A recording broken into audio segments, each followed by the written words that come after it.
Je t'en prie, prends place. Mets-toi à l'aise. Oh, formidable. Ah, j'adore. Si t'arrives à le faire tenir sur ton épaule. Non, j'avoue, c'est mort. Tombe. J'avoue, c'est mort. Salut Sofiane. Salut. Voilà, ne pas hésiter à parler proche du micro. Tu le bouges, tu te mets à l'aise, tu fais comme tu veux. Comment vas-tu ? Très bien. C'est un plaisir, ça va super. C'est un plaisir de te recevoir ici sur notre émission des numériques. Franchement, on embrasse Cassandra qui a permis de rendre ça possible aussi. Ah ouais. Et vraiment, alors voilà, là on va parler Jusant les amis. On va parler, donc Sofiane Saeb. Voilà, Madingue l'a redit, merci mon cher Madingue, quel boss. Lead designer chez Dontnod, en tout cas, lead designer sur Jusant. Est-ce que c'est chez Dontnod tout court ou bien c'est sur Jusant spécifiquement ? Alors c'est la première fois que je devenais lead designer sur Jusant à Dontnod. Mais à Dontnod, j'y suis depuis quasiment 10 ans maintenant. D'accord. Alors, je suis particulièrement heureux et même, je dirais, excité, mais dans le sens américain du terme, de t'avoir avec moi en plateau parce que moi, j'ai fini Jusant hier soir. Ah. J'ai fini Jusant hier soir et en fait, mon ressenti global sur le jeu, bon déjà, j'ai trouvé ça super et surtout, ça m'a donné une bouffée d'air frais parce que là, on est dans une année de dingue en termes de jeux vidéo. Moi, je trouve que c'est un truc de malade. N'oubliez pas les amis, préparez vos questions, préparez toutes vos questions, on va discuter. Donc je te disais, là j'ai enchaîné Lord of the Fallen, Alan Wake 2, le DLC de Dead Island 2, enfin que des jeux qui sont assez denses, émotionnellement parlant, et puis un peu sombres, tu vois. Ouais. Je lance Jusant il y a peut-être 2 semaines, peut-être même un peu, ouais, autour de il y a 2 semaines, je lance Jusant tranquillement et je me dis, ça fait du bien. On respire, on prend le temps. En plus, je trouve que le jeu est découpé en chapitres. Et je trouve que son découpage en chapitres est super bien et que le jeu te porte. J'adore le côté narration environnementale du jeu. Le jeu te raconte des choses, par notamment des logs, mais c'est vraiment la narration environnementale et tout. Et puis... Petit ballast. Comment ? Ballast ? Ouais, ballast. Ballast. Franchement... Bref, mes filles sont tombées amoureuses de... C'est vrai ? Ah, de ouf. Faut demander une peluche à Cassandra, alors. Et d'ailleurs, j'ai reçu une clé de Jusant pour pouvoir en parler à l'époque. Ouais. Tu sais, une clé presse, quoi, classique. Ouais. Et il y a quelques jours, j'ai acheté l'OST du jeu. Parce que franchement... l'OST de Guillaume Ferrand. Ouais. Ah purée, mais les musiques, c'est un truc de dingue. On va se mettre ça en... On a le droit de mettre ça en fond sonore, on va pas se faire de strike pour ça, non. Je pense pas. C'est les musiques de jeu. Ah, tu sais pas trop, Karl ? C'est sûr. Bon. C'est sur Spotify, en tout cas. Hein. Ok, non, mais tu sais quoi ? On va lancer le trailer de lancement qui tourne en boucle. Alors, Sofiane Saeb, lead designer chez Dontnod, quel a été ton rôle dans Jusant, déjà, pour commencer ? Alors, mon rôle, c'était, vu que je suis lead designer, c'était, dès la préconception du jeu, imaginer toutes les mécaniques de jeu. Okay. Donc là, on était parti sur un postulat assez fort, c'était on est un protagoniste, on a une tour énorme à escalader, comment on va rendre l'escalade intéressante. Ouais. Et donc c'est à peu près comme ça quand on fait du jeu vidéo. On commence par d'abord les mécaniques, qu'est-ce qu'on peut faire à la manette, est-ce qu'on peut sauter, grimper, quelles sont les possibilités en fait du jeu. Ouais. Et une fois qu'on a arrêté ça, en tout cas on l'a arrêté assez vite, hein. Après on a itéré tout au long de la production pour rendre le tout plus fluide et agréable, c'est du coup le level design, donc créer les environnements de jeu. Le level design, donc là par exemple placer les prises à telle distance, faire comprendre de manière naturelle par exemple que là cette prise, si j'essaie de l'attraper avec mon bras, ça va pas passer, donc je vais devoir faire un saut, ce genre de choses. Donc une fois qu'on avait on va dire les briques de gameplay, c'est essayer de prendre ces briques et les rendre intéressantes tout au long des biomes. Donc là par exemple avec des notions de timing dans le biome 02 où on a des plantes qui sèchent au soleil. Au soleil, etc. quoi. Et donc moi j'étais du coup lead designer avec du coup mon équipe de designers qui faisait aussi du design et du level design. Ok. Et je me demandais, la partie... j'avais entendu, je sais plus où, je crois que c'est Atomium qui disait ça, qu'en général dans la conception d'un jeu vidéo, donc on fait d'abord le game design et après on essaie d'y rattacher une histoire. Ouais. Est-ce que c'est comme ça que ça marche aussi chez vous ? Sachant que vous, chez Dontnod, vous avez quand même des jeux qui sont story-driven de ouf. Ouais. Est-ce que malgré tout, ça marche quand même comme ça ? Vous avez d'abord des idées de game design et après... Je vais vous lire les amis, désolé, je vous ai pas oublié. et après on y rattache une histoire. Est-ce que parfois, non, l'histoire peut arriver un peu avant ? Alors, en vrai, ça dépend de chaque projet. D'accord. En fait, l'équipe, on va dire, initiale de Jusant sortait de Life is Strange 2. Ouais. Enfin, on était une core team de 6 personnes. D'accord. Et notre projet était Life is Strange 2. Et donc, la direction nous a demandé de créer une nouvelle IP. Ouais. Et donc, on s'est très vite mis d'accord sur le fait qu'on voulait d'abord créer une boucle de gameplay forte avec ce postulat de... le pitch, en gros, c'est cette tour. Et donc, on a d'abord fait les mécaniques de gameplay, on a ensuite créé l'univers tout autour. D'accord. Ce qui ne veut pas dire, par exemple, que dans d'autres projets à Dontnod ou dans l'industrie au large, on ne commence pas d'abord par l'histoire et ensuite le gameplay. Ouais, ok. Alors, on peut remonter, Karl. Alors, déjà, il y a 2 questions qui se rapprochent. Attends, reste là, Karl, 2 secondes. Désolé, je te fais faire n'importe quoi. Il y a Raph et... alors, il y a Kix, Gatsu et Raph. Raph qui dit, on sent le style Ico. Il y a Gatsu qui dit, inspiré de The Last Guardian, qui est aussi donc, par le studio, je sais plus comment il s'appelle, le studio de Ueda. Ueda, voilà. Ouais. Bref, c'est pas très grave. Et la question qui regroupe le tout, c'est... Quelles sont les principales inspirations au tout Voilà, début de Kix. Ouais. Exactement. Alors, on a eu plusieurs inspirations, en vrai, comme toute œuvre. En termes de gameplay, effectivement, il y avait le côté un peu physique et solitaire des jeux Ueda qui était qui nous parlait en tout cas sur Jusant. Il y avait Journey aussi qui était une grosse référence. Ça se ressent, Journey aussi. Ouais. Une autre référence qui peut-être est moins évidente, c'est Inside. D'accord. Inside, le jeu des gars qui ont fait Limbo. Exactement. Parce que pareil, là, on est seul face à cet univers oppressant. Donc nous, on n'a pas voulu faire quelque chose d'oppressant, même si on gratte un peu à la surface, l'univers de Jusant est peut-être un peu mélancolique et triste. Tout à fait. Mais c'était aussi, en gros, pas mal de jeux où on est seul face à des éléments ou à des... On va dire, bon, là, il n'y a pas d'ennemis, mais on a nos outils et on doit avancer, quoi. Ouais. Aussi, une autre influence qui était forte, c'était Death Stranding. Ok. Parce que dans Death Stranding, ce qu'a réussi à faire Kojima, c'est de rendre une mécanique tellement lambda de marché intéressante. Ouais. Et donc c'est ce qu'on a voulu aussi faire sur Jusant, c'est de prendre en fait les mécaniques d'escalade qu'on voit souvent dans les jeux, mais qui sont souvent en fait des passages entre des gros morceaux de jeu, qui sont, on va dire, assez simples et pas forcément aussi engageantes que dans Jusant. Et c'est de prendre cette mécanique d'escalade et de se dire ok, qu'est-ce qu'on peut faire pour rendre ça intéressant, quoi. Ok, je vois. Voilà. Je vois. Et après, en autres termes, il y avait aussi les inspirations, on va dire, de Alain Damasio sur la Horde du Contrevent. Ah oui, d'accord. Ok. Alors, on m'en a beaucoup parlé. On m'a dit, il faut que tu le lises. Je sais qu'il y a eu un Kickstarter pour un jeu vidéo qui est censé sortir à un moment donné. Je crois que j'ai Kickstarté, je me rappelle plus, mais ça fait longtemps.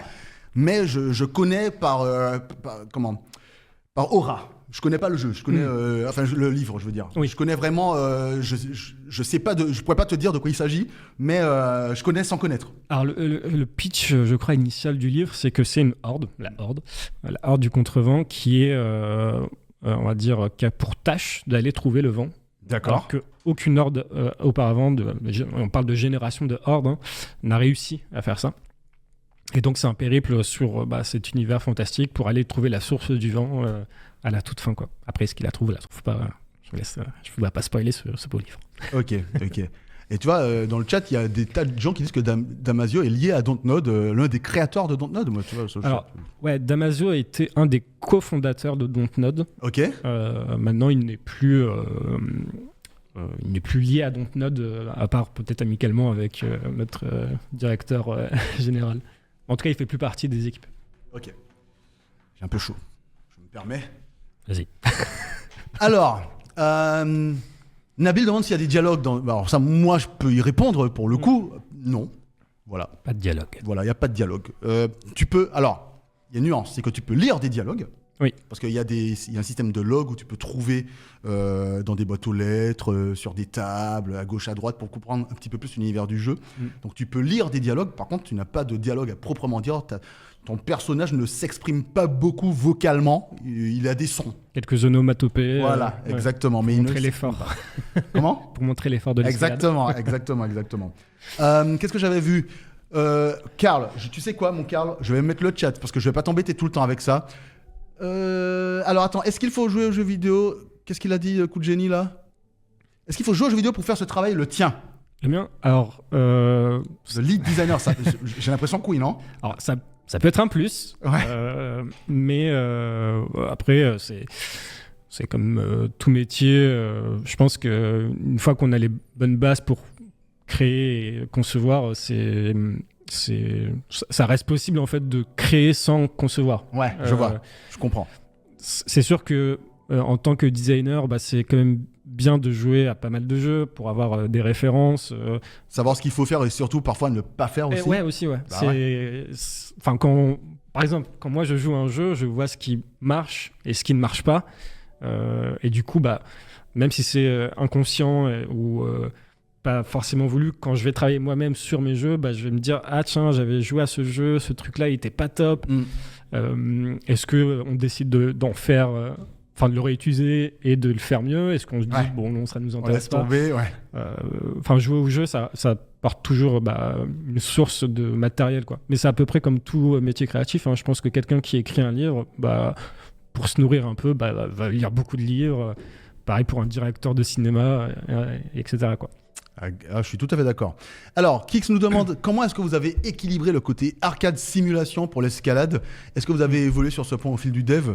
De mon ressenti, juste pas sur l'équilibre, mais de mon ressenti, moi je trouve que c'est pas de la simulation, je trouve que c'est de l'arcade, c'est de la pure arcade, avec juste une notion des deux gâchettes qui représentent les deux grippes des mains, et qui en fait assez naturellement, on comprend comment ça fonctionne. Mais en tout cas, comment est-ce que vous avez équilibré cette escalade-là? Parce que c'est vrai que le cœur du jeu, c'est quand même l'escalade au-delà de ce qui est raconté. Donc... Est-ce que ça a évolué d'ailleurs? Est-ce que le système d'escalade a évolué à mesure que le temps que le jeu passait?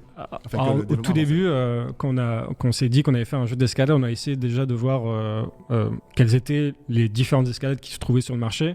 Et on a essayé de trouver un positionnement, en gros. Par exemple, on avait le positionnement simulation et le côté arcade. Côté simulation, par exemple, on avait les coop. Les coop ou Getting Over It. Vous savez, c'est un mec dans un chaudron. Ah oui, je me rappelle, mais bien sûr. Ok, ouais. Donc ça, on pourrait dire que c'est de l'escalade. Mais c'est quelque chose qui est trop physique et trop et puis frustrant, quoi. Ouais, voilà, c'est ce que j'allais dire. Mentalement, c'est pas facile. Voilà, c'est ça. Et de l'autre côté, on avait des jeux, par exemple Zelda, Assassin's Creed, qui avaient des systèmes d'escalade très bien pour ce qu'ils ont fait, qui étaient assez simple d'utilisation, ou par exemple comme les Uncharted, et du coup on voulait trouver on va dire un juste milieu entre ça, parce que si on devait faire un jeu uniquement sur l'escalade, il fallait que du coup on puisse nourrir nos intentions, et du coup on est vite tombé sur plusieurs protos. Donc on avait un proto qui d'ailleurs est la base d'un prochain patch sur le jeu. D'accord. Un patch d'accessibilité. Ok. Excellent. Qui permettra, pour les personnes qui ont par exemple un peu de mal à grimper, on a vu en playtest, on a vu quelques retours, de grimper juste avec le stick. Un peu très bien. Pareil, on automatise certaines mécaniques, par exemple les sauts, ça sera tapé tout seul. Et donc on avait un proto, on va dire, au stick. On avait un proto actuel qui était les deux gâchettes. D'accord. Et on avait aussi un troisième proto qui était intéressant à prototyper, mais on a vite vu que c'était pas ce qu'on voulait faire. C'était un prototype où on contrôlait les 4 membres. D'accord. On contrôlait on contrôlait les bras et les jambes. Et alors ça marchait. Ça marchait ? Ouais, ça marchait. Vous pourriez sortir un petit mode hard pour les gens qui veulent Alors maintenant, vu que ça fait 3 ans, je pense qu'il n'y a plus rien qui marche. Mais c'était un mode où on plaçait les jambes, on plaçait ensuite les mains, etc. Et en fait, outre le fait que ça peut être un peu long, un peu fastidieux. Et d'ailleurs, il y a un jeu qui est sorti il y a peut-être 1 mois qui reprend exactement le même concept. Et c'est très simu. Ok, je vois le genre. Et en fait, il y avait aussi une dissonance avec l'univers qu'on voulait faire. C'était qu'en gros, on voulait une tour énorme, gigantesque, qui se perdait dans le ciel. Et en fait, la question de la vitesse de déplacement s'est vite posée. Donc, si on devait avancer sur les parois en utilisant les 4 membres, on aurait fait la tour Montparnasse, quoi. Ouais, je comprends. On n'aurait pas fait une tour de plusieurs kilomètres. Ouais, et donc on est tombé sur ce mode de 2 gâchettes, mais qui ensuite n'a pas bougé depuis 3 ans. Mis à part le fait qu'on a fluidifié, rajouté toutes les autres petites, les petits à côté, quoi, la corde, les mousquetons, voilà. toutes les petites mécaniques annexes. D'ailleurs, c'est un truc que je trouve vraiment intéressant dans Jusant, c'est que le fait que le jeu soit relativement court, entre guillemets, moi je trouve que c'est un très bon point. C'est-à-dire que moi j'ai fait 6 heures, peut-être 7 pour le finir. Ouais. Et dès qu'on avance dans le jeu, chaque chapitre, on a cette sensation d'apprendre quelque chose de plus, notamment du point de vue de l'évolution du gameplay. Et je trouve ça vachement sympa parce que la boucle de gameplay, elle est très claire dès le départ, comme ce que tu disais. Et pour le coup, vous avez vraiment, je trouve que vous avez très très bien réussi. Ouais. Donc on arrive, on comprend comment ça fonctionne. Et puis, au fur et à mesure, hop, ça saupoudre petit élément de gameplay supplémentaire, à mesure qu'on avance. Et on se retrouve à réfléchir un peu différemment. Ah bah tiens, là, je dois me laisser tomber, faire ça, sauter, utiliser tel type de machin que je ne vais pas dévoiler pour laisser les gens découvrir des choses, etc., etc. Et moi, je trouve ça vachement intéressant parce que on a une boucle de gameplay qui est simple, mais qui ne tombe jamais dans quelque chose qui, dans certains jeux, moi, me font me dire « Ah, la boucle de gameplay, c'est bon, je l'ai découverte. Eh ben, ce que j'ai fait pendant une demi-heure de jeu, c'est ce que je vais faire pendant 5, 6, 7, 12, 25 heures, et sans jamais avoir de sensation soit de renouvellement ou bien soit de découverte. Tu vois. Et là, je trouve que vous avez trouvé pile le curseur au bon endroit pour pouvoir le faire. Et ça, franchement, chapeau. Je savais que ça allait me plaire, parce que c'est vrai que en général, les jeux du studio Dontnod me plaisent. C'est la vérité. Tu vois, par exemple, je sais pas si beaucoup de gens ont fait Remember Me, mais moi, par exemple, c'est un jeu que j'adore, tu vois. Je l'ai pas fait. C'est pas vrai. Formidable. J'avais trouvé le temps. Alors, qu'est-ce que tu penses ? Il y a Dash qui demande qu'est-ce que tu penses du jeu. Alors après, Fab, j'ai vu ta question tout à l'heure là-haut. Tu peux faire un copier-coller, s'il te plaît, de ta grosse question, Fab, comme ça je vais la relire tout à l'heure, parce que je l'ai vu. Mais il y a Dash qui demande ce que tu penses du jeu Grow Up par rapport à Jusant. Moi, j'ai pas joué à Grow Up, donc je sais même pas de quoi il parle. Grow Up, c'était aussi une des inspi. Parce que c'était un jeu très mécanique. Il n'y avait pas forcément une narration, alors très superficielle pour juste nous montrer qu'il fallait avancer. Et c'est un jeu où il fallait aussi appuyer sur les gâchettes. Ouais. Alors c'était un bonhomme qui était désarticulé, il me semble. D'accord. Donc nous, on a un humanoïde qui a les membres qui sont attachés. Ouais. Donc c'était déjà un challenge en termes d'anime pour réaliser ce qu'on a fait. Mais c'était effectivement une des inspi. Moi, j'avais beaucoup joué au premier, que j'avais beaucoup aimé. Et il y avait un truc que j'avais beaucoup apprécié à l'époque quand j'ai joué à Grow Up, je sais plus. Je sais pas si c'est le premier. Enfin, il y a le Gros Home et Gros Up. Ok, il y a 2 noms selon. En fait, c'est la suite. D'accord. Home et le 2 et Gros Up et le premier. Ou l'inverse. C'était qu'en gros, des fois, j'escaladais vraiment des grosses falaises et à la fin, j'avais un peu mal au doigt. Quoi. Ouais, je vois. J'avais un peu mal au doigt et je me suis dit, si je faisais vraiment de l'escalade, je pense que j'aurais aussi mal. Quoi. Ouais. Et j'avais trouvé intéressant le fait que le jeu, par son gameplay, me retranscrive quelque chose de physique. Ouais, je comprends. Alors sur Jusant, les façades sont plus contrôlées. Il y a un LD avec plusieurs embranchements, alors que sur le Gros Home, c'était un peu comme Zelda. Ouais, je vois. Donc c'est toutes les surfaces. Tu te débrouilles, tu fais comme exactement, tu veux. Exactement. Okay. Donc oui, on a joué à Gros Home dans la team. Alors Fab, je vais poser ta question. Quelle trace est-ce que vous souhaitez laisser ? Les jeux de Ueda ou d'autres laissent une marque forte et une réflexion plus large que juste le jeu. Quelle est l'émotion, le ressenti, voire la réflexion que vous voulez voir naître chez celles et ceux qui jouent à Jusant ? Waouh ! Fab ! C'est une belle question. Une belle question, ouais. Alors, je pense que en jouant au jeu, un message se fait comprendre. Je ne sais pas si toi, tu as eu... moi, je pense que j'ai compris. Je pense, ouais. En tout cas, dans la core team, on avait une sensibilité un peu écologique. Et alors, on a commencé le jeu en 2020. D'accord. Voilà. Hasard des choses, à la sortie de Jusant, et je pense que ça s'est déjà vu dès l'été dernier. Je voyais déjà plein de news par exemple de rivières qui étaient complètement asséchées alors qu'elles ne devraient pas l'être avant au moins 6 mois.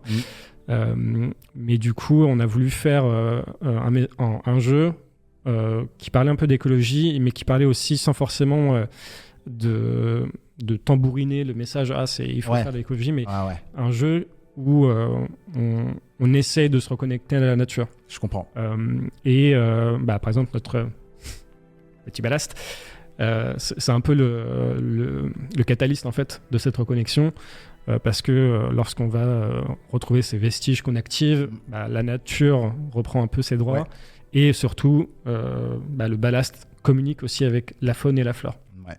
Et en fait, le ballast c'est un peu nous, et le ballast c'est un peu nous, et inversement. C'est une histoire d'entraide, et en utilisant le ballast, c'était aussi se dire comment reconnecter à la nature en fait. Donc si jamais vous vouliez récupérer quelque chose de ce projet, mis à part le gameplay, le challenge, etc., c'est vraiment ce côté écologie et reconnexion avec la nature. En plus, il est tellement attachant. Ah ouais. Oh là là. Mon fils l'adore. Moi, mes 2 filles. Il dort avec. Ah là là là là. J'ai vu une question de Xobar que je trouve très intéressante, et j'allais justement la poser moi-même. C'est le jeu est très joli. C'est vrai que c'est la première chose qui frappe. Hier, tu vois, j'étais en train d'y jouer à la rédaction. Il y a quelques personnes qui sont passées devant moi, m'ont dit waouh, c'est super beau, c'est quoi ça? Tu sais, j'étais quoi, chapitre 4, je crois, juste avant le chapitre 5. Dans les caves. Exactement, avec les éclairages et tout. Bon, Ils me disent waouh, c'est super beau. Je fais ouais, c'est joli, c'est Unreal Engine 5. Le choix de ce moteur, c'était je sais, alors à l'époque, Remember Me, c'était l'Unreal Engine 3, je crois, déjà à l'époque. On était le premier jeu à faire du PBR, je crois aussi. Ah ouais? Ah ouais? Mais alors... en mode customisé, pas officiel, quoi. Ok, je vois. Alors c'est du low poly, j'ai l'impression que oui. Hein. Alors, en fait, si on s'attarde sur les environnements, c'est pas tant low poly que ça. D'accord. C'est en gros au contraire. D'accord. Au contraire, c'est très très très high poly. D'accord. Mais avec une DA qui est du coup un peu ronde en fait. Ouais. Et du coup, pour faire quelque chose de rond, il faut beaucoup de poly. Okay, bah oui, ça se comprend. Forcément. Ça se comprend. Ok, et pourquoi avoir choisi le Unreal Engine 5? Alors c'est pas tant... il y a plusieurs raisons, mais c'est pas tant pourquoi. En gros, quand on a commencé le projet, le 4 était le moteur prédominant à Dontnod, et le 5 n'était pas encore annoncé par ailleurs. Ouais. Donc il a été annoncé en cours de développement. Et donc forcément, en fait, dans notre boîte, du coup, on essaie d'être le plus connecté possible aux dernières nouveautés. Et c'était plus une question de quand on allait passer sur le moteur, et pas de pourquoi. D'accord, je comprends. Après, on a eu, du coup, avec le moteur UE5, on a eu 2 technos qui nous ont quand même pas mal facilité la vie, qui sont Lumen qui sont Nanite. Je savais. Alors personnellement, moi, sur notre pôle game design, on n'a pas forcément utilisé comme d'autres pôles à fond les features. Mais je sais que par exemple, sur mes anciens projets, la lumière est bakée, c'est-à-dire qu'elle est calculée pour qu'elle soit directement retranscrite dans les textures. D'accord. Et donc sur ces anciens projets, donc moi j'étais sur Vampire et sur Life is Strange 2, dès qu'on déplaçait ne serait-ce qu'une peluche, et du coup ça cassait le lighting, et ça nécessitait d'avoir un rebuild du light. Alors c'était fait automatiquement la nuit par des farms, mais parfois ça pouvait apporter des conflits de merge, etc., de personnes qui travaillent sur les mêmes fichiers, etc. Ouais, je vois. Et donc ça pouvait être un peu embêtant, alors que du coup sur UE5 on a Lumen, qui est une solution purement dynamique, et du coup on peut bouger tout ce qu'on veut, ça va rien casser du tout. C'est ça. Voilà. C'est ce que on en a déjà beaucoup parlé, de tout ce qui est lié même à l'avènement du ray tracing dans sa globalité, où en fait, quand on développe un jeu vidéo et que la lumière, en fait, elle est déplacée et que tout est calculé de façon naturelle et physique, on a moins de travail quand on a tout à refaire à la main à chaque fois. C'est ça. Ouais, voilà, là, vous avez un exemple vivant de ce dont on a déjà parlé quelques fois. Et d'ailleurs, par ailleurs, un autre truc que nous, on a utilisé grâce à Lumen, mais qu'on ne soupçonnait pas à l'époque, c'était que, du coup, le niveau en intérieur. Ouais. Alors nous, quand on commence à faire un niveau, on fait ça en bloc mesh. C'est vraiment des cubes ultra basiques, pas du tout habillés. Et c'était... en gros, on a utilisé la technologie Lumen pour mettre directement dans nos blocs mesh de l'émissive, ce qui a fait que ça a lighté en fait tous nos blocs mesh sans avoir à poser de light. Excellent. Et donc ça, c'était super parce que du coup, on n'avait pas besoin de faire des passes de light placeholder pour voir où est-ce qu'on marchait, quoi. Ouais, je comprends. Ok.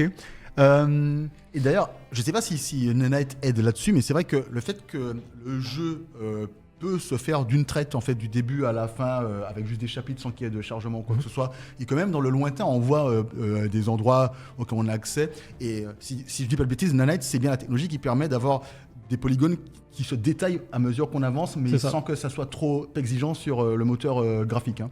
C'est ça. Donc après, ça n'a pas forcément je pense, d'impact sur le chargement. Ouais. Parce qu'il y a des chargements dans le jeu, hein, c'est juste qu'ils sont invisibles, bien cachés. Ok. Mais en fait, Nanite, alors je suis pas enviro artiste, mais je pense que le plus gros avantage, ça a été de ne pas construire les LOD. Ouais. En fait, les LOD, c'est les anciennes technologies où on va avoir par exemple la peluche et 4 versions de la peluche. Avec LOD 1, 2, 3, 4, 0, 1, 2, 3, 4.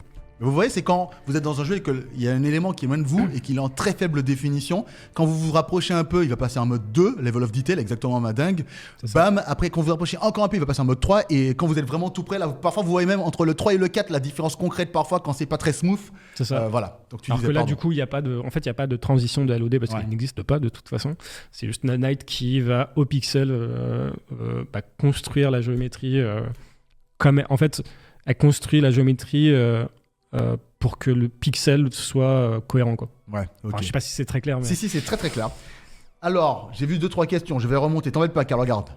J'ai mon smartphone avec moi. Tac. Ah oui, alors j'ai vu un truc très important et je suis d'accord avec les deux personnes. Il y a Fab et il y a quelqu'un d'autre il y a Xobar qui l'a dit. Un mode photo. Mais c'est clairement un jeu à mode photo. Pourquoi il n'y a pas de mode photo ? Alors, c'est une question de temps, d'accord, tout simplement.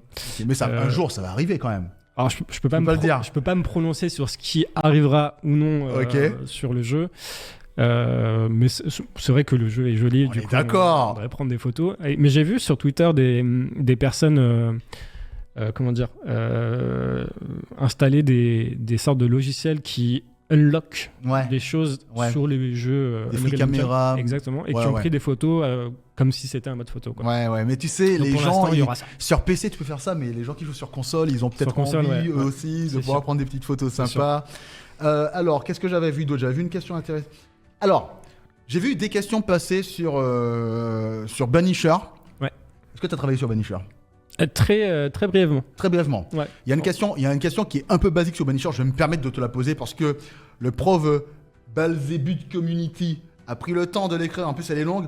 Est-ce qu'il est possible de demander à Sofiane si Banisher va être un jeu qui va se rapprocher de Vampire niveau gameplay ou si on sera dans l'action RPG avec une composante story importante ? Voilà. Est-ce que tu peux répondre à ça ou pas ? Si tu veux pas, tu dis juste désolé et puis on passe à autre chose. Banisher, c'est fait par l'ancienne équipe de Vampire. Ok. Donc il y aura forcément un petit ADN Vampire dans le jeu et ça reste un action RPG. Voilà. Mais du coup, il y a une composante action, une composante RPG et surtout une composante narration. Ah bah écoute, j'espère que tu es content de ta réponse. Toi, je vous ai dit ici, on est là ensemble. On pose les questions ensemble et c'est pour ça que c'est bien. C'est pour ça qu'on en tout cas, celles et ceux qui ont aimé Vampire devraient aimer Banisher. Voilà. Alors, vos studios sont à Paris. Parce qu'il y a quelqu'un qui posait la question. On a même 2 studios. Comment ? On a même 2 studios. Vous avez 2 studios qui sont ? On en a un à Paris et un qui est à Montréal. Ok, Madingue l'avait déjà pré-shot. Bien joué Madingue, tu es un boss. Alors, ça c'est une question intéressante de la part de Gatsu qui demande... Je ne sais pas si tu auras la réponse à ça, peut-être que c'est plus un département marketing, mais comment s'est fait le processus de réflexion pour mettre Jusant sur le Game Pass ? Alors, effectivement, c'est plus des questions qu'il faudrait poser au market et à la communication. Mais je pense que tout simplement, c'est que lors du dev, on avait dû faire une démo pour présenter le jeu et je pense que Microsoft a été intéressé et du coup, s'est positionné. Tout simplement. Très bien. Alors, qu'est-ce que Alors, il y a qui dit, j'espère, c'est un message d'amour, ça c'est gratuit, j'espère sincèrement que le jeu marchera fort, il le mérite totalement, je vous souhaite aussi une belle statuette aux Game Awards, notamment pour le jeu indé de l'année. D'ailleurs, est-ce que vous y pensez ? Est-ce que c'est important ça dans une ambiance de studio ? Est-ce Est-ce qu'à un moment donné, il y a, je sais pas moi, entre collègues, vous vous dites, ah tiens, les Game Awards, machin, qu'est-ce que ça apporte concrètement et est-ce que c'est cool, est-ce qu'on s'en fout en fait, en vrai? Alors, je vais prendre l'expérience, ma propre expérience, Voilà. et celle des personnes avec qui je travaille. On n'en parle pas. D'accord. Franchement, on n'en parle pas des awards. Si on en a, c'est très cool. Je pense qu'on était un peu plus intéressé par la réception des joueurs et des joueuses. Et vous avez raison. Pour voir que le travail a porté ses fruits. Ouais. Mais au final, les awards, c'est un peu la cerise sur le gâteau d'une réception de presse et de joueurs qui est pour l'instant très bonne. Ouais, c'est clair. Ouais. Franchement, salut Grégouze. C'est clair, le jeu a eu un accueil vraiment très très cool. Et notamment sur Steam où les gens sont assez... Ouais. Hein, et là, c'est vraiment cool, ça fait plaisir. Alors, qu'est-ce que j'ai vu comme question? Ah, alors ça, j'aurais pu te répondre, mais j'ai pas essayé. Je sais pas si tu as essayé. Est-ce que le jeu est compatible DualSense sur PC? Genre avec les retours haptiques et compagnie. Alors, la manette DualSense marche sur Jusant. Ouais. Normalement, les touches en jouant sur Steam apparaissent en touche PlayStation. Ouais. Et dans les menus, c'est la manette DualSense qui est reconnue et normalement affichée. Mais je crois que ça marche en filaire. Il y avait quelques soucis Ouais. en Bluetooth et Ouais. je crois que ça a été fixé là sur le prochain patch. D'accord. Ouais, parce que tu sais, parfois, même les jeux Sony en général, PlayStation, sur PC, ça fonctionne en natif avec tous les effets de retour haptique, etc. Mais sur les jeux tiers, ça dépend. Merci madame. Oui. Ça dépend, c'est vraiment 100% aléatoire. Vas-y, tu voulais dire quelque chose? Oui, après, il y avait aussi le système de gâchette adaptative pour mettre de la pression sur les gâchettes. On a testé des petites choses, mais on s'est rendu compte que c'était un peu fatigant, surtout d'avoir une pression continue. Très très bien alors. Alors, Belzébuth, encore un message d'amour. Un service d'avoir un représentant de Node en Merci, live. Belzébuth. Je dois vous dire que je suis tombé amoureux de votre studio en redécouvrant Remember Me. Bah, tu vois, c'est comme ça que j'avais commencé. J'ai vraiment pris une aussi grosse claque immersive tant sur la DA que l'histoire. Vous êtes de vrais passionnés, ça fait plaisir. Un grand bravo à vous, Dontnod. Alors, qu'est-ce que j'ai vu d'autre comme question?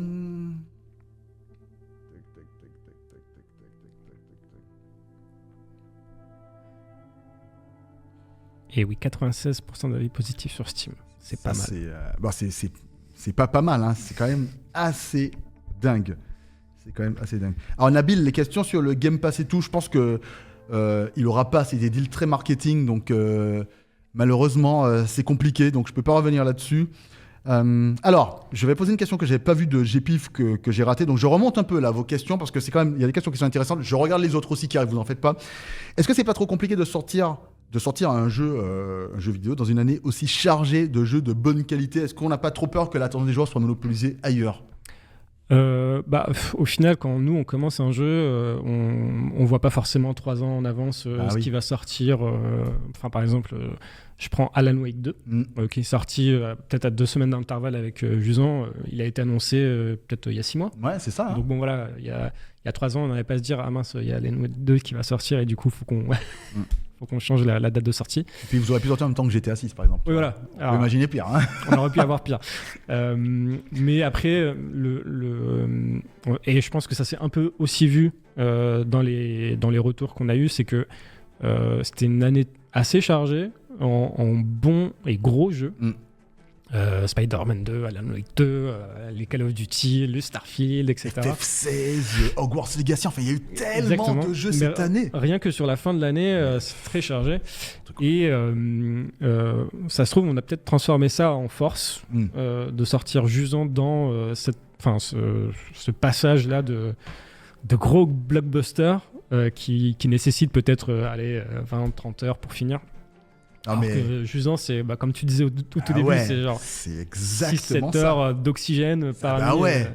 C'est vraiment, voilà, tu vois, Fab le dit encore, c'est une respiration, quoi. Mais c'est. En fait, en lançant le jeu, j'ai soufflé. Je me suis dit, ça c'est ce qu'on disait. C'est ce qu'on disait. Il y a pas de d'ennemis, il y a pas d'explosion. Il y a juste le son des bateaux qui craquent, le vent. Voilà. Des petites notes de piano par-ci par-là. C'est et ça. Enfin, tout participe en fait à ce côté un peu méditatif, quoi. Ouais, exact. Et puis, c'est cool, tu vois. Moi, les gens me connaissent. Moi, je suis un joueur, je suis plutôt un hardcore gamer. Moi, je mets tous mes jeux difficulté cauchemar. J'adore en chier. Et là, je t'avoue, ça m'a fait un bien fou. Même moi. Et vous me connaissez. Moi, ça m'a fait un bien fou de pouvoir. De pas choisir. De pas pouvoir mourir. Enfin, j'ai essayé. Bon, je crois qu'on peut pas mourir dans Jusant. Non. On est d'accord, parce que j'ai essayé. Franchement, je me suis dit tiens, je vais regarder un petit peu, je vais pousser exprès. On peut pas mourir. Et en fait, ouais, ça m'a fait du bien. Alors, j'arrive sur les questions qui viennent d'arriver, les amis. Tac. Je regarde parce que j'ai pas envie d'oublier. J'ai promis que je répondrai à chacune des questions. Alors, Kelson, il a répondu à tes questions. Donc 3 ans à peu près, le développement du jeu, entre le début du développement et le jeu terminé. On a commencé juste avant le premier confinement. Le premier confinement, ok. Ouais. Juste avant le premier confinement, ouais. Bon, je vais pas demander comment ça s'est passé pour faire un jeu en plein confinement parce que ça y est, maintenant on commence à avoir un petit peu l'habitude. Bon, tu peux monter. Non, ne monte pas. C'est bon, je le fais, Karl, je le fais. Alors voilà, Belzébuth encore, qui a une question. Il aime beaucoup Dontnod. Est-ce que ça fait. La dernière là. Ouais, non, juste là, voilà. Ah oui, ça fait partie un peu de l'ADN de Dontnod, cette manière de vouloir toujours trouver des concepts assez novateurs dans le jeu vidéo. Vous êtes un des rares studios à tenter de sortir des sentiers battus sur vos jeux. Je me demandais si c'est quelque chose qui vous importe dans l'élaboration. Est-ce que dans votre, entre guillemets, cahier des charges, on fait un jeu chez Dontnod, on essaie de faire les choses, de faire un pas de côté, de faire différemment, plutôt que d'entrer dans une... on a eu la mode des Battle Royale, on a eu la mode des ceci, la mode des cela, et à chaque fois, c'est vrai, Dontnod, il y a toujours un pas de côté sur une façon de faire un peu différente. Est-ce que c'est dans votre ADN? Alors, peut-être. Mais, la réponse.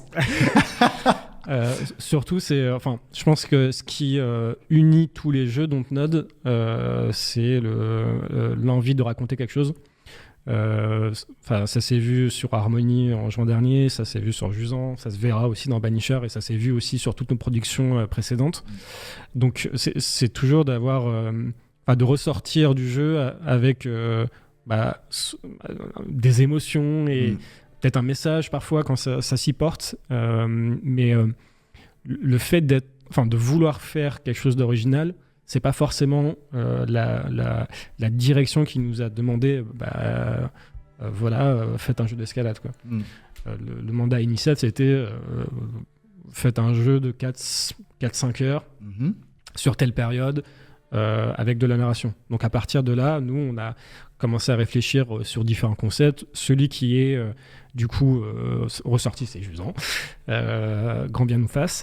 Et voilà, après la direction nous a suivis sur cette proposition qui était à l'époque effectivement comparée à toutes les autres productions de Dontnod, c'était potentiellement Jusant et on va dire les Harmony sortaient un peu des sentiers battus même de Dontnod même. Mais ensuite, le fait de vouloir faire des jeux originaux, c'est pour aussi piquer la curiosité des gens sur tester le jeu et tester, voir ce que l'univers dit, etc., quoi. Donc c'est toujours agréable de pouvoir créer une nouvelle IP, créer des choses qui touchent et qui parlent aux gens, mais toujours avec une histoire, en tout cas sur les jeux Dontnod. Super. Je sais pas si ça répond à ta question. Ça répond et je suis tout à fait satisfait de cette réponse. Alors, j'ai vu... Bon, il y a Fab aussi, message d'amour avec Hi-Fi Rush. Jusant est clairement un des jeux qui le marquera en 2023. Pour lui, devant un TOTK, devant Mario Wonder, devant Starfield. C'est dire combien vous avez su faire mouche et toucher les joueurs, ou au moins moi, dit-il, Fab. C'est déjà ça. Ouais, c'est déjà ça. Alors, bon, coup de génie, c'est quoi cette question? Est-ce que les jeux seraient moins chers si les studios étaient à Limoges? Je suis pas sûr. Je pense pas. Moi non plus, je pense pas en vrai. Limoges, c'est bien. C'est où Limoges déjà? J'en sais rien. C'est en France? C'est en France, je crois, mais un doute. Quelque part, je sais pas. C'est pas en Belgique? Non, c'est pas en Belgique. Non, mais on plaisante, on adore Limoges, on plaisante bien sûr, bien entendu. Alors, ça, c'est une question intéressante. Combien vous étiez début de dev? Tu as dit vous étiez 6 à peu près quand vous êtes mis dessus, et fin de dev? Alors fin de dev, au final on va redevenir une petite équipe, hein, parce que les productions de jeux vidéo c'est toujours... Ah ok, ça grimpe et ça redescend. Ça grimpe et ça redescend quoi. Ok, je vais savoir alors au plus haut et au plus bas. Ouais, alors au pic, on était une quarantaine à peu près. D'accord. Voilà. Ok. Et est-ce que Jusant c'est considéré comme un double A dans l'industrie? Ou bien même pas? Je vais pas te demander combien ça a coûté parce que ça pour le coup je sais que tu as pas le droit de me le dire mais exact. Mais je sais, t'en fais pas. Mais est-ce qu'on considère Jusant comme un double A ou bien comme encore un jeu plutôt indé, même si ça fait tellement pas. Ouais, après comment dire, la notion de double A, triple A varie en fonction des gens. Certains diront qu'un triple A c'est en fonction de la qualité du jeu, d'autres diront que c'est en fonction du budget du jeu. Avec F5A. Par exemple, à titre d'information, Vampire, nous on considérait que c'était un double A. D'accord. Et c'était déjà un RPG qui avait 20 heures de jeu, 25 heures de jeu. Est-ce que Jusant est un double A alors que potentiellement ça se finit en 4-5 heures, mais est-ce que c'est double A parce que tu vois, Call of Duty, de value et... Call of Duty, même les solos, c'est déjà des triple A. Alors que les solos se terminent en 6 heures, tu vois, même moins que ça. Mais du coup, c'est ça aussi. On sait pas trop où.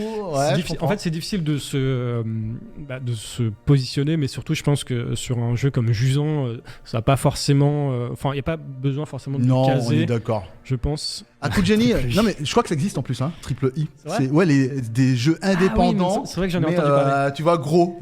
Je pense que coup de génie, je pense que c'est possible que ce soit ça. Alors, du coup, il y a une bonne partie de jeu qui a été faite en remote pendant la période de Covid. Enfin, ça va ou bien c'est dramatique le remote pour faire un jeu vidéo d'après toi, de ton expérience? Au vu du résultat, je pense que ça va. Ça va. Ouais. Après, bon, il y avait, je pense que ça a été à peu près pareil pour tout le monde, une période d'adaptation sur comment des process qu'on utilisait en présentiel se retranscrivent en télétravail. Typiquement, en présentiel avant, quand on devait faire des reviews, les reviews c'est en gros les tests des niveaux qui sont en cours de production. Le plus simple c'était on se réservait une salle, on était 6-7 dans la salle, on joue au jeu, au niveau et on pouvait faire des retours plus simplement, les gens pouvaient noter plus simplement. Du coup, on essaie de faire ça aussi en télétravail, mais c'est quand même c'est plus compliqué d'avoir une parole qui... Enfin, en gros, en télétravail, quand quelqu'un doit parler, il doit être le seul à parler. Ouais, bien sûr. Sinon, c'est la limite de la physique, des oreilles et des micros. Donc, en fait, il y avait certaines périodes du développement qui étaient sans doute plus simples en télétravail, quand, en gros, toutes les personnes savaient, en gros, ce qu'elles devaient faire. Et juste, on va dire, dépiler les bugs, etc. Je pense que pour, par exemple, une préconception, en fait, quand on démarre un projet, être en présentiel est mieux parce qu'on peut plus simplement échanger les idées, voir ce qui marche, ce qui marche pas. Je sais que, par exemple, au tout début du projet, quand on nous a demandé de faire un jeu et qu'on passait, du coup, c'était le premier confinement, on passait littéralement, et j'utilise bien le mot littéralement, toute la journée en fait en réunion quoi. Oui. Donc à la fin on avait la tête un peu comme ça. Je pense que même faire une journée entière de réunion dans une salle est compliqué. Alors en télétravail c'était un challenge en soi. C'était l'enfer. Alors Sagassu, je pense qu'il a déjà dit tout à l'heure, il demande si vous prévoyez des ajouts sur le jeu. Ça, on rien de taper la réponse, t'as rien à dire. Trop tôt pour dire ça. Je m'en doutais. Alors, question perso, mais d'abord, avant la question de Kix, je vais poser une autre question que j'ai vue. C'est est-ce qu'il y a quelqu'un qui fait de l'escalade dans le studio ou est-ce que c'est genre la direction, ils ont trouvé ça sympa, ils se sont dit tiens, ça sera pas mal d'en faire un jeu, enfin. Alors, il y avait des personnes qui faisaient de l'escalade à Dontnod. Parmi la core team initiale, il s'avère que non. D'accord. À la base. Ok. Après, ça n'enlève pas de saveur au postulat de base qui était de gravir cette tour. Mais, petit mais, c'est que certaines personnes dans l'équipe se sont mis du coup à l'escalade. Excellent. Pendant la production du jeu. Excellent. Ok. C'est un sport complet. C'est pour ça que j'ai vu un tweet passer il y a quelques temps de Dontnod qui m'avait fait bien rire. Il y avait quelqu'un avec de la poudre d'escalade sur les mains avant de prendre la manette pour lancer le jeu. Ça m'a fait délirer. Ça m'a fait rire aussi. Ça m'a fait délirer. Alors, je comprends pas ta question sur les lunettes sans branche, mais il y a une question perso. À quoi tu joues en dehors du travail, personnellement t'as envie de jouer à un jeu vidéo, tu lances quoi? Qu'est-ce que j'ai fait récemment? Alors moi, je suis très victime du backlog. D'accord, donc toi tu vas jouer à des jeux qui datent un peu. Ouais, alors, je me rappelle, j'ai fait mon premier PC perso en 2012. Ok. Et du coup, j'ai fait les premières soldes Steam en 2012. Ouais. Et il y a encore des jeux de ces soldes 2012 que j'ai même pas encore lancés. Ah oui, je vois le genre. Donc en fait, maintenant, je refuse d'acheter des nouveaux jeux. Et je me dis, allez, je vais regarder ce que j'ai déjà acheté, qui est déjà dispo, et je vais y jouer. Et donc récemment, j'ai fait Control. Ok, alors Control de remise, j'ai beaucoup aimé. Moi aussi. C'est un de mes préférés avec Max Payne. Ouais, j'avais beaucoup joué à Max Payne 2 aussi, modé pour s'amuser encore plus. Ouais. Donc j'ai fait Control récemment, et avant ça, j'ai fait quoi? J'ai fait FF15. Ouais. Pas le 16, le 15. Le 15, ouais, je vois avec le boys band. Généralement, moi, je suis assez fanat des jeux action, aventure, shooting, s'il y en a. Et sinon, je suis un gros joueur de Tekken 7. Ah, j'imagine que tu attends le 26 janvier avec une grande impatience. Je crois que c'est le 28, 29, 26, 28. Ah bah écoute, on est plutôt pas mal à l'attendre. Et en plus, je suis parti à la PAX Games Week pour présenter le jeu. Il y avait Tekken 8 présent. Oui. Et du coup, j'ai voulu jouer, me disant, allez. Bah ouais, on en profite, on est là. Quand même, hein. Bah ouais. Et je me suis fait ramasser. Non. Tous les rois. Ah bah, c'était tu prendras ta revanche online quand le jeu sera sorti d'ici là. J'aurais dû prendre le pseudo du mec qui m'a pour le noter là, la revanche. Donc, ok, 26 Steve, merci. Qu'est-ce que j'ai vu? Tac, j'avais vu un truc. Alors donc, du coup, Kix, comme Sofiane, il est très backlog, il a, j'imagine, pas eu le temps de jouer à Baldur's Gate 3, non. Zelda, Chants of Sennar, Sea of Stars, non? Non. Alors, Chants of Sennar, j'ai voulu commencer. J'ai peu de temps en vrai. Bah ouais. J'ai un petit môme. Mais du coup, en fait, il est sorti un peu après l'annonce, je crois, de Jusant. Et du coup, il y avait quelques similitudes, on va dire, d'univers que je trouvais intéressantes. On en a parlé un petit peu sur nos channels de discussion. Okay. Mais c'est peut-être un jeu que je ferai prochainement. Ok. Alors, j'ai vu une question super intéressante. Est-ce que, tu vois, maintenant que Apple commence à un peu pousser, notamment d'un point de vue du jeu vidéo, tu vois, là par exemple, j'ai joué hier, j'ai testé sur les derniers MacBook avec les M3 à l'intérieur, j'ai testé Lies of P, qui tourne, qui tourne... Lies of P, qui tourne bien dessus. C'est-à-dire que la définition de base, c'est quoi? C'est plus de 2000, c'est du 1808, je crois, vertical, donc c'est au-dessus du 1440p en définition de base.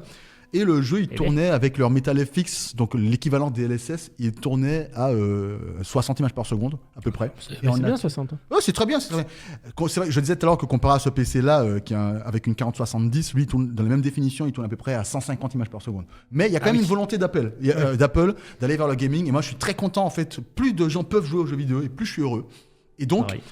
La question, est-ce qu'on peut imaginer un jour des jeux Dontnod et pourquoi pas une Jusant, par exemple, sur macOS? Est-ce que ça pourrait s'envisager, tu penses? Ou bien est-ce que tu te dis, c'est compliqué, on a autre chose à faire?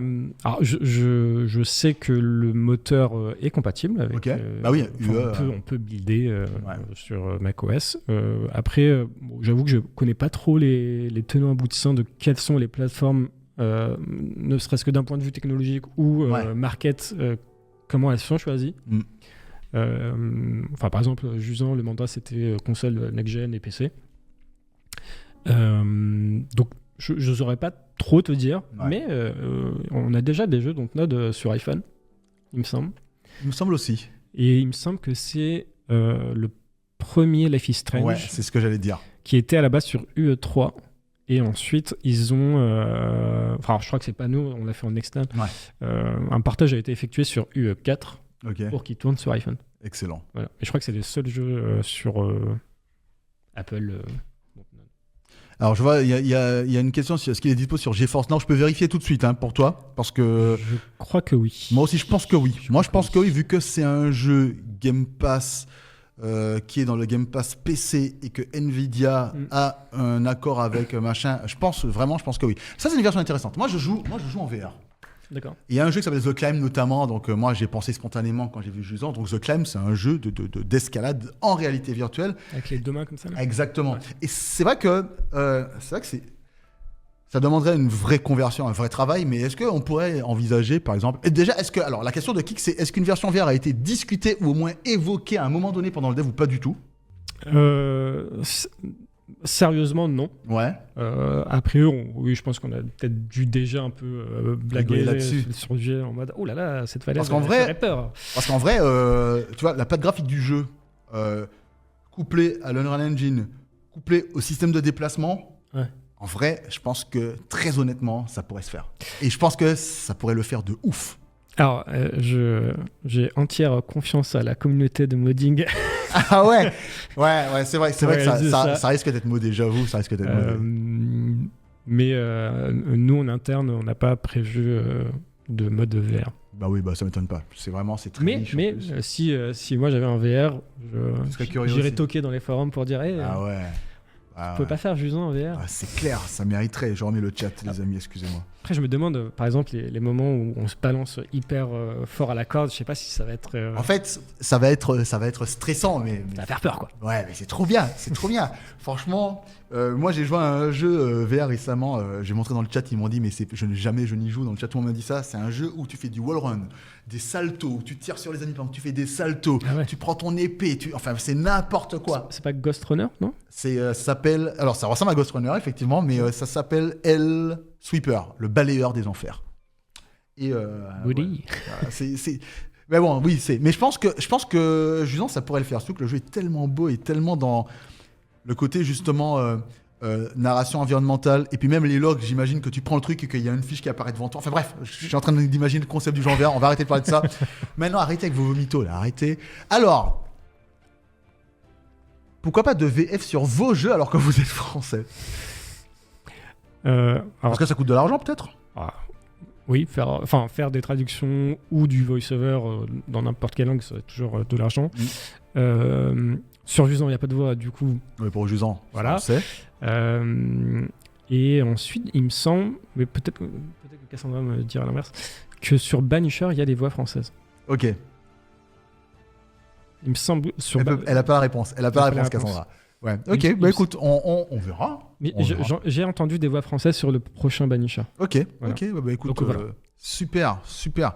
Mais toujours Kix. J'ai vu une question, c'est Fab qui a posé une question. Attends, c'était quoi la question? Je l'ai vue. C'était quoi la question de Fab déjà? C'était une question qui m'a... Voilà, est-ce que tu as des confrères dont tu admires le boulot ou qui t'inspirent particulièrement? Des confrères dans l'industrie? Dans l'industrie du jeu vidéo, ouais. À part Kojima avec Death Stranding, par exemple. C'est la question, enfin c'est la réponse bonus, quoi. C'est la réponse bonus, ouais. Alors, il y a c'est dommage de dire que je me rappelle pas de son prénom, mais non, si je me rappelle, Genovation, qui est le directeur créatif de That Game Company, qui a fait du coup Journey. Bien sûr. Qui à l'époque avait fait son premier jeu qui était Flow, qui était un jeu web, et aussi sur PS3. Ouais, exact. Et du coup, dans Jusant, il y a aussi une notion de flow. Ouais. Et donc, c'était assez important de rentrer dans cet état un peu méditatif. Ensuite, il y avait aussi quelques personnes à Naughty Dog, notamment Christophe Balestra, voilà, Cocorico, John Scher, je crois, je sais pas si Schreier. Non, c'est le journaliste, ça. C'est le journaliste. Attends, mais en tout cas, c'était... lequel qui a fait quoi? Il était directeur narratif, je crois, sur les Uncharted. D'accord. Le premier de Last of Us. Ok. Pareil sur Naughty Dog, Bruce Staley, qui était co-game director. Et je pense que j'en oublie plein. En tout cas, quand j'étais jeune, j'avais pour rêve de partir à Naughty Dog. Donc, je sais que ça... Excellent. J'avais bien aimé. Ok, écoute, c'est génial. Alors attends, j'avais vu quoi moi? Alors apparemment, Fab nous dit que la preview qu'il avait fait, donc c'était en français, très bien. Cool. Alors la suite de Jusant, DLC, amélioration qualité de vie du jeu, ça je pense que Sofiane l'a dit, il a pas trop la réponse, si un petit peu. Tout ce que je peux te dire sur la suite, c'est que là, on prépare un patch pour la fin du mois de novembre, après, dans ces eaux-là. qui sera axé sur l'accessibilité. Ouais, effectivement, tu nous l'as dit tout à l'heure. L'accessibilité gameplay, visuel aussi. Donc, plus du debug, hein, on en a profité. Mais après ça, c'est encore trop tôt pour dire quoi que ce soit. Pour la suite. Ok, très bien. Et Nabil qui demande... Alors, je pense que... Alors, pour le coup, je pense vraiment que Sofiane n'aura aucunement la réponse à ça, mais est-ce que vous pouvez récupérer les droits de Life is Strange? Mais c'est quoi cette question, Nabil? Qu'est-ce que tu veux qu'il règle? Je comprends, en fait, il a envie que ça soit chez vous en interne, Life is Strange, parce que c'est Square Enix qui a les droits, il me semble. Oui. Voilà. Oui. En fait, c'est difficile de récupérer quelque chose qui ne nous a jamais appartenu. Bah oui. Voilà. Donc, bah oui. Je ne sais pas. Est-ce que tu as déjà regardé des speedruns sur Jusant? Ou même sur d'autres de tes jeux, enfin de vos jeux, de jeux de chez Dontnod. Alors, je sais plus, sur Vampire, je crois que j'en avais regardé un, mais un speedrun de RPG, c'est un peu long. Oui, c'est pas... Jusant, c'est plus... Pour le coup, je pense que Jusant, ce sera beaucoup plus... Il y en a déjà. Ah, il y en a déjà. Ça m'étonne pas. Il y en a un qui a trouvé une manière assez rigolote d'avancer. Okay. Après, sur Life is Strange, on regardait des speedruns de Life is Strange. Bon, voilà. C'est pas... Il y a peu de place à l'optimisation. On est d'accord. Alors, il faut finir le jeu, comme ça, on peut skipper les cinématiques. Ouais, mais bon, c'est de la triche, ça. C'est de la triche. Et ensuite, sur Jusant, il y a déjà des gens qui ont fait des speedruns. Et je lâche un petit mot à notre QA Baptiste, qui est, je crois, pas si loin du top. Okay. Je crois qu'il a fait 55 minutes pour finir le jeu. Ah ben, tu vois, Madame, je pense que tu parles de lui. Alors, je suis pas sûr qu'il ait fait la technique qu'on a vue récemment d'une personne qui arrivait à voler avec la corde. Ok. Et c'était très drôle à regarder. C'est le genre de bug qui ne se trouve pas si on cherche pas. Donc on se dit bon, on va le laisser, c'est pas très grave. Ouais. Ça va amuser la commu. Et je crois que le record actuel c'est 54. Ok. 54. C'est pas mal, hein. Mais du coup, en fait, Jusant, enfin, en tout cas, dans notre volonté, il n'y avait pas de... On s'est pas dit à un moment, ok les gars, on va faire un gameplay qui se prête au speedrun et on va pousser la communauté à speedrun à le faire. C'est juste qu'on a fait au final un gameplay qui est un peu répondant sur ce que tu fais, mais qui peut, en gros, une personne pourrait prendre un mur et le faire en 0,5 secondes, un mur de 10 mètres, et une autre pourrait mettre 1 minute. Quoi. Bah oui. Mais parce que le choix est là. Bah c'est ça. Voilà. Enfin, en tout cas, le gameplay le supporte. Le permet, ouais. J'ai vu 2-3 questions. Question de Meroska pour les étudiants. Comment est-ce qu'on devient game designer, notamment chez Dontnod, et quel est ton parcours pro à toi, spécifiquement? Alors, mon parcours pro, moi j'ai fait une école de jeux vidéo. Je sais pas si j'ai le droit de dire le nom. T'as le droit. Ouais. Je regarde Cassandra, elle me dit oui. Ah oui, c'est Cassandra. Ah oui, pardon, moi je pensais que tu parlais pour l'émission, mais... donc ouais, j'ai fait une école de jeux vidéo entre 2012 et 2015 qui s'appelle Isart Digital, qui se situe à Paris. C'était après des études c'est vieux maintenant, de LEA. LEA? Ouais, LEA anglais-espagnol. Ok. Ça m'a pas beaucoup intéressé. Et du coup, j'ai fait ces études-là.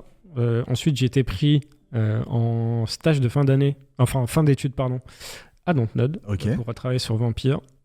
Et à partir de là, t'es là-dedans, quoi. Ouais, voilà, excellent. Je suis rentré dans... Tu as fait quoi comme langage? Langage de développement, je pense. Langage de programmation? Ouais, de programmation, je pense.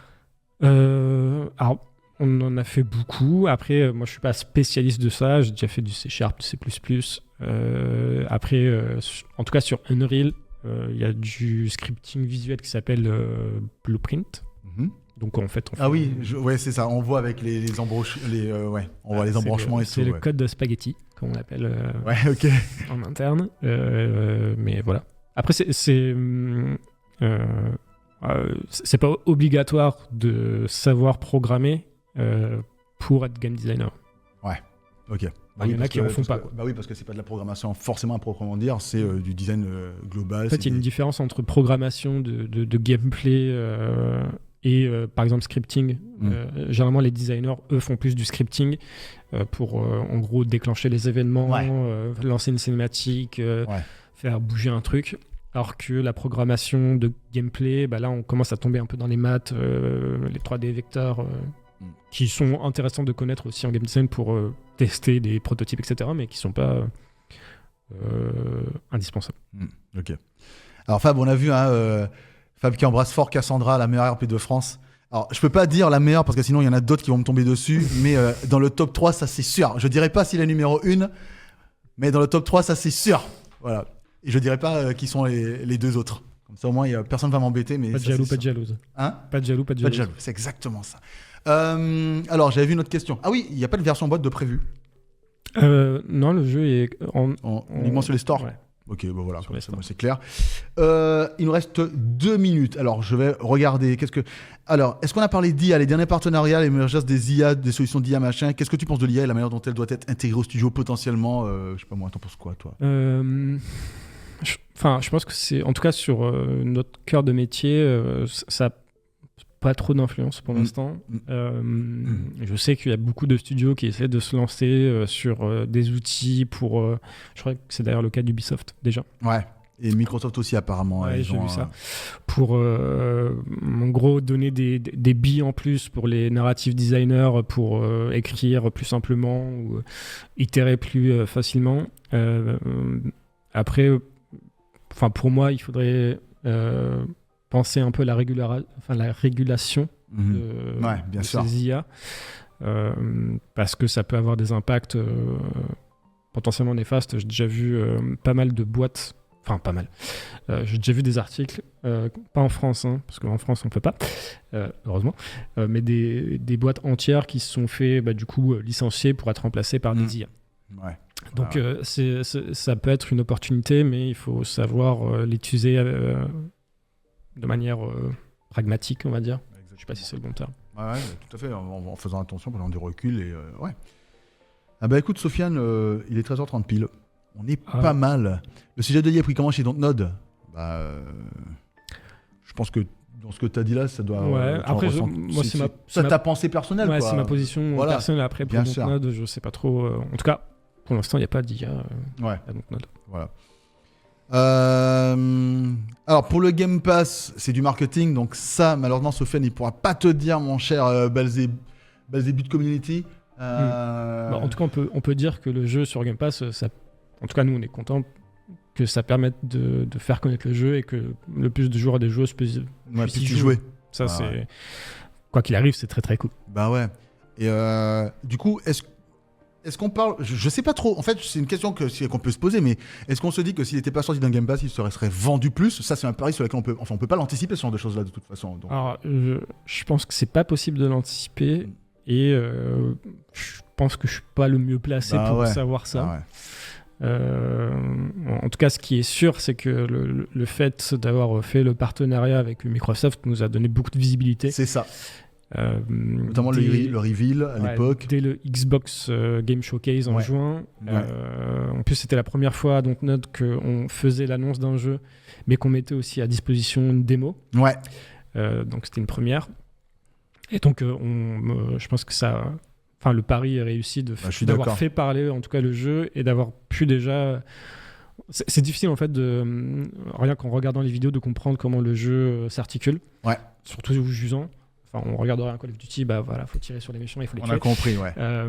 Mais du coup, je pense que c'était une bonne chose de préparer une démo pour juste montrer, c'est ça en fait notre proposition. Et au final, dès juin, je pense que ça a participé à créer un peu un engouement global, une boucle un peu vertueuse sur le projet, et on en est très content. Franchement, vous avez bien fait, et moi je suis très très heureux. Franchement, je suis trop content que tu sois venu. Merci. Moi aussi. C'est passé vite, hein ? C'est passé super vite, t'as vu ? Franchement, merci beaucoup. Et merci à Dontnod dans l'intégralité pour des jeux comme ça, moi, comme je te dis, qui m'ont donné une respiration de... Franchement, j'étais trop heureux. On va se jusanter ce soir. Très bien, Fraruto. Allez-y, jouez à Jusant. Vous allez voir, franchement, vous devriez passer un très très bon moment. Fun fact, en plus, ce soir, on se retrouve avec toute l'équipe de Jusant pour se jusanter. Ah. Pour fêter la sortie du jeu, donc bon terme. Ah bah génial. Mais merci Sofiane, quant à vous, merci à vous d'avoir été là pour pouvoir poser vos questions à Sofiane. Nous, on se retrouve lundi. Demain, c'est Benthéo, Karl ? Demain, vous voyez Benthéo, bon, un gars un peu moins sympa, mais quand même, qui est plutôt sympathique. Vous le saluerez de ma part. Et je vous dis à lundi, je vous souhaite un bon appétit à ceux qui n'ont pas mangé. Moi, je vais aller manger parce que je crève la dalle. Merci encore, Sofiane. Merci Cassandra. Merci Karl, le boss. À bientôt. Ciao. Ciao, ciao.